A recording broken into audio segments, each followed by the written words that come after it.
भाई जो गुरु वचन पे डट गए, कट गए फंद 84। जो भगत जन बाइबल, तौरात, जबूर तथा इंजिल तथा कुरान के ज्ञान तक सीमित हैं तथा इन पुस्तकों में बताई साधना करने वाले तो जन्नत में भी नहीं जा सकते।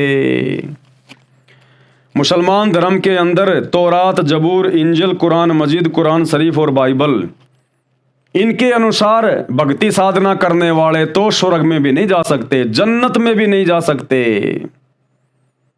क्योंकि ये तो बिल्कुल ही नीचे की साधना है, घटिया साधना है।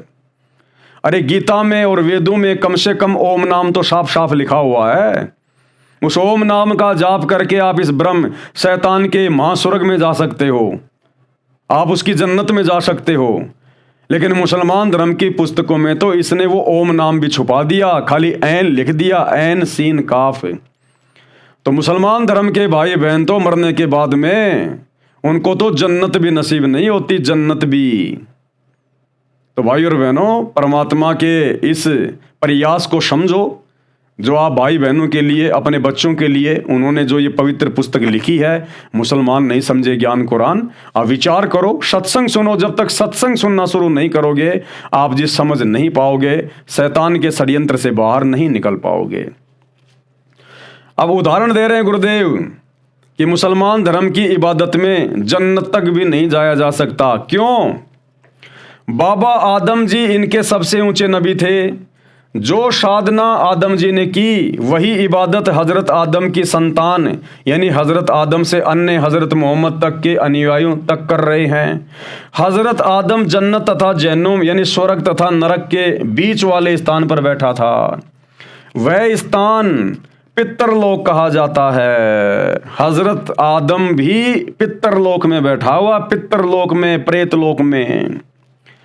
नबी मोहम्मद जी ने आंखों देखा और बताया कि बाबा आदम जी कभी हंस रहे थे, कभी रो रहे थे, बेचैनी का जीवन जी रहे थे। इससे स्पष्ट है कि वह स्थान स्वर्ग जन्नत नहीं हो सकता जहां सुख तथा दुख दोनों हैं। भाई जन्नत में दुख का क्या काम?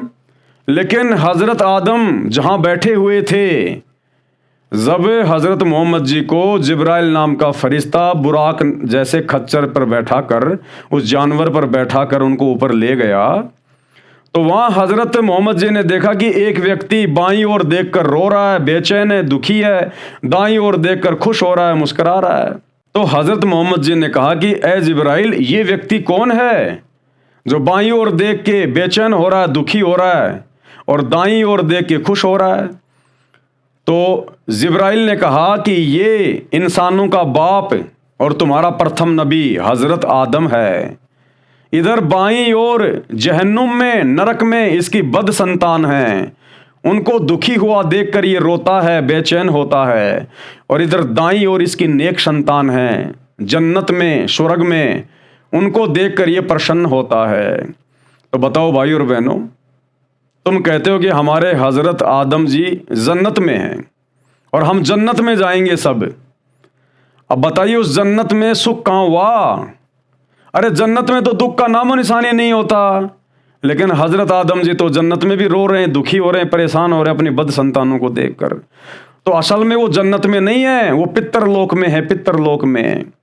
और उसी पितरलोक में आगे हजरत मोहम्मद जी ने बताया कि मैंने सारे नबियों की मंडली यानी जमात को देखा, मैंने उनको नमाज भी पढ़ाई। तो बताइए, जब तुम्हारे नबी ही पितरलोक में बैठे हैं, तुम्हारे नबियों को जन्नत नसीब नहीं है, तो तुम वर्तमान के मुसलमान तो उन नबियों के अनुसार भी भक्ति सही नहीं कर रहे, इबादत सही नहीं कर रहे। क्योंकि वो नबी मांस नहीं खाया करते थे, मज़ारों पे जाके सिजदा नहीं करते थे, ये हरी हरी चादरें पीर और उलेमाओं की मज़ारों पे नहीं चढ़ाया करते थे, एक अल्लाह के अलावा वो किसी को सिजदा नहीं किया करते थे।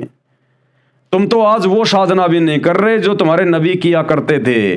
और उस साधना को करते करते जब तुम्हारे नबी पितरलोक में बैठे हैं, दुख भोग रहे हैं, तो वर्तमान का मुसलमान कहाँ जाएगा? बकरे काटते काटते। तो भाई और बहनों, ये विचार करने की बातें हैं। अंत में पछताओगे, फिर तुम्हें कोई इस समस्या से बाहर निकालने वाला नहीं मिलेगा। इसलिए वर्तमान में उस कादिर अल्लाह बाखबर सतगुरु रामपाल जी के सत्संग सुनना शुरू करो और अपना आत्म कल्याण करवाओ। भाई जो गुरु बचन पे डट गए, कट गए फंद 84 के, कट गए फंद 84 के, कट गए फंद 84 के।